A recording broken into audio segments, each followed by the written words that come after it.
Pues nada, bienvenidos a esta segunda sesión de la filosofía moderna, en la que vamos a ver como contexto de la filosofía moderna el surgimiento del Renacimiento. El Renacimiento, entre otras cosas, como hemos visto en la sesión anterior, producto del humanismo, ¿no? De ese poner en el centro de la reflexión al ser humano, desplazando la figura de Dios, ¿vale? El Renacimiento floreció entre los siglos XIV y XVII. Es considerado uno de los periodos más importantes de la historia de la filosofía y de la cultura europea. Y daos cuenta que hay renacimiento en filosofía, renacimiento en escultura, renacimiento en pintura, hay renacimiento en prácticamente todo. ¿Por qué? Porque es un renacer, es un redescubrir el mundo griego, ¿vale? Se caracteriza por un renovado interés en las artes, la ciencia y la filosofía de la antigüedad grecorromana. Los intelectuales renacentistas abogaron por una visión del mundo que enfatizaba la capacidad de la razón humana. Daos cuenta que estamos poniendo... daos cuenta que hemos pasado casi todo el medievo sin hablar de la razón, ¿no? Y de repente ahora va desapareciendo la figura de Dios, va teniendo menos importancia y colocamos en el centro de la reflexión la razón. O sea, esta es la palabra fundamental de la modernidad, la razón. ¿Ve? El imperio de la razón. La capacidad de la razón humana, la exploración de la naturaleza, como principio, ya lo veréis al final de la revolución científica, y la valoración del individuo.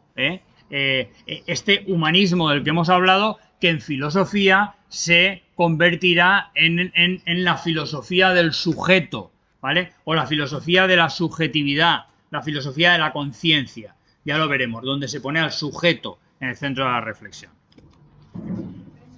Bien. Sí, pero ya te digo que lo tenéis en los apuntes, tal que así. El término renacimiento alude, como hemos dicho, a la idea de un renacer cultural. ¿En contraste con qué? Pues con la oscuridad que había reinado en la Edad Media. Los humanistas renacentistas, todo esto no hay que aprendérselo, ya os digo, es cultura general, no hace falta aprendérselo a la memoria, ni mucho menos, pero oye, que os suene, ¿no? Ya que estamos dando un curso, estamos viendo toda la historia de la filosofía. Los humanistas renacentistas como Petrarca, el gran Petrarca, Erasmo de Rotterdam y Pico de la Mirándola, rescataron las obras de los autores clásicos y promovieron un enfoque crítico y filológico en los estudios de textos antiguos. Lo importante aquí es la palabra rescataron, ¿vale? Rescataron del olvido pues las obras de los autores clásicos, ¿no? Se volvió a leer el teatro y la tragedia griega, ¿no? Frente a las sagradas escrituras que habían reinado en el medievo. Bien, la filosofía del Renacimiento se caracterizó por el antropocentrismo, como hemos dicho, antropos, de hombre, centrismo, poner en el centro al hombre, al ser humano, ¿desplazando a quién? Pues desplazando a Dios, ¿no? Que era la figura que había estado en el centro en la Edad Media. Es decir, la creencia en el ser humano como medida de todas las cosas. Daos cuenta, ser humano como medida de todas las cosas. Esta frase ya nos suena, ¿no? En el mundo griego, ¿recordáis cuando vimos a Protágoras? El relativismo de Protágoras, el hombre es la medida de todas las cosas, ¿no? Pues estas ideas se están rescatando. El hombre es la medida de todas las cosas, no es Dios la medida de todas las cosas, ¿no? Estamos poniendo al ser humano en el centro de la reflexión. Este enfoque contrasta con, como hemos dicho, el teocentrismo medieval, donde Dios y la vida espiritual eran el eje central de la existencia. El Renacimiento también supuso una nueva forma de concebir la relación entre el ser humano y la naturaleza. Mientras que en la Edad Media el mundo natural era visto principalmente como una creación divina, cuyo fin era la contemplación de Dios, los renacentistas comenzaron a estudiar la naturaleza en sí misma. No porque fuera una creación de Dios, no porque quisieran conocer a Dios a través de la naturaleza, no. Lo que querían conocer era la naturaleza misma, ¿no? Es un cambio de perspectiva que no tiene nada que ver con la divinidad, ¿no? ¿Y cómo se conoce la naturaleza? Pues yendo a mirar, no leyendo en un libro, no leyendo las Sagradas Escrituras, ¿no? Por lo tanto, los renacentistas comenzaron ya con la observación de la naturaleza y la experimentación, ¿no? Ideas estas que ya nos empiezan a resonar a lo que posteriormente será, pues, el método científico. Bien, Leonardo da Vinci, por ejemplo, es un claro ejemplo de este espíritu renacentista, ya que combinó su ingenio artístico con un profundo interés por las ciencias naturales, realizando estudios detallados de anatomía, botánica y física. Conocemos a Leonardo da Vinci, entre otras cosas, desde el punto de vista artístico, por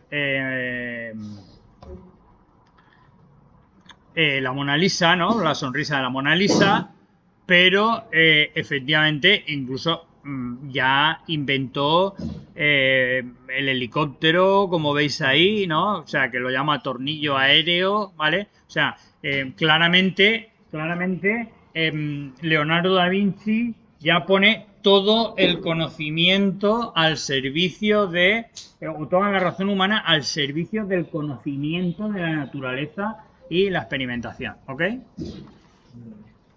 Bien, otro aspecto fundamental del Renacimiento fue la segunda idea, secularización del conocimiento. Es decir, secularización, separación de la Iglesia, ¿vale? El conocimiento, la reflexión, la filosofía se separa completamente de la Iglesia. Aunque la religión siguió desempeñando un papel importante, al principio la autoridad de la Iglesia en asuntos intelectuales y científicos comenzó a ser cuestionada, ¿no? Ya vimos que terminamos la Edad Media con Guillermo de Ockham, que hacía una separación tajante entre la fe y la razón. La fe, la religión, que se ocupe de asuntos espirituales, y la razón, la filosofía y la ciencia se ocupará de la naturaleza. Pero ni la razón puede decir nada sobre la naturaleza, ni la filosofía podía decir nada sobre Dios, ¿vale? Bien. Esto permitió la exploración de nuevas ideas y la expansión del pensamiento crítico. ¿Por qué pensamiento crítico? Pues porque mientras tú consideres que la verdad la tienes escrita en un libro, ahí no hay pensamiento crítico de ningún tipo. O sea, si no estás de acuerdo te estás equivocando, pero en este libro pone la verdad. ¿Cuándo surge el pensamiento crítico? El pensamiento crítico surge cuando abandonas las Sagradas Escrituras, cuando dejas de pensar que ya tienes la verdad porque te la ha dicho Dios, ¿no? Y empiezas a explorar. ¿Explorar qué? Explorar la naturaleza, explorar el ser humano, explorar, ¿no? Eso te hace que empieces a cuestionar todas las verdades que aceptabas hasta ese momento, ¿no? Por lo tanto, con el renacentismo vemos que está surgiendo el pensamiento crítico. El arte, la literatura y la ciencia se desarrollaron con mayor libertad, lo que a su vez estimuló la innovación en campos como la astronomía, la medicina y la filosofía política. ¿Por qué la filosofía política? Bueno, aquí os he puesto la portada de el libro que se considera el libro con el que inició la ciencia política, El Príncipe de Maquiavelo. El Príncipe de Maquiavelo. Porque con Maquiavelo, con su obra El Príncipe, Maquiavelo no pretende describir cómo debería ser la política.